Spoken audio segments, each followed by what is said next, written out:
Hi friends, welcome to Yamini சமையல். இந்த week நம்ம மைதா போண்டா எப்படி பண்ணுறதுன்றதை பார்க்கலாம்.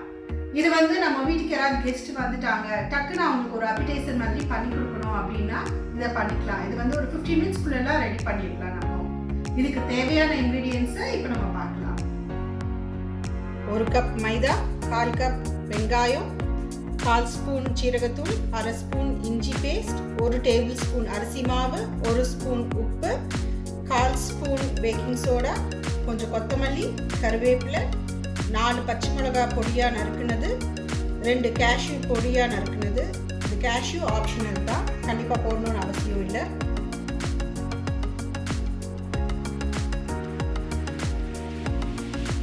இப்போ ஃபஸ்ட்டு நம்ம பொரிக்கிறதுக்கு தேவையான எண்ணெயை காய வச்சிடலாம் மீடியம் தீயில்.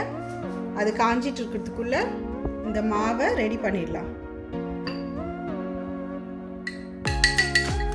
மைதாவை தூக்கிட்டாச்சு.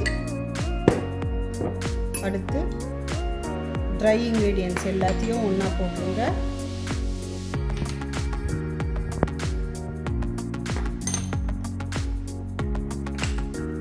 அதை லைட்டாக மிக்ஸ் பண்ணிக்கிட்டு இப்போது மற்ற இன்க்ரீடியன்ட்ஸை மிக்ஸ் பண்ணிக்கிறேன்.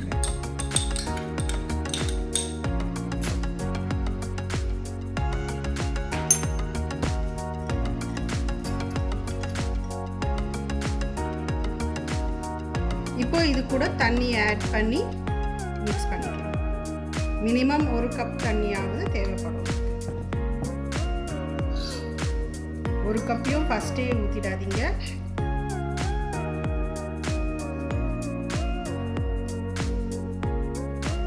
இப்போ நம்ம மாவு மிக்ஸ் பண்ணியாச்சு. இது வடை மாவு மாதிரி ரொம்ப திக்காகவும் இருக்கக்கூடாது, ரொம்ப தண்ணியாகவும் இருக்கக்கூடாது. போட்டால் இந்த மாதிரி வேணும். இதுக்கு 1 கப் தண்ணி ஊற்றிருக்கேன், அதுவே கரெக்டாக இருக்கும். இப்போ இது 1 டேபிள் ஸ்பூன்ற மாதிரி இதுலேருந்து எடுத்து லைட் எண்ணெயில் போட்டிருக்கேன்.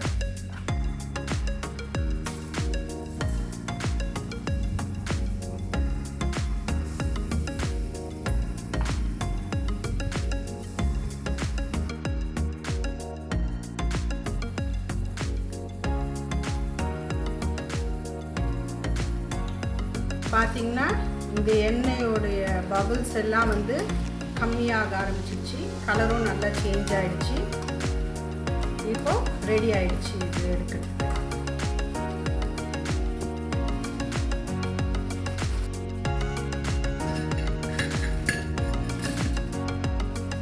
பேலன்ஸ் இருக்கிற மாவையும் எடுத்து இதே மாதிரி போண்டாவாக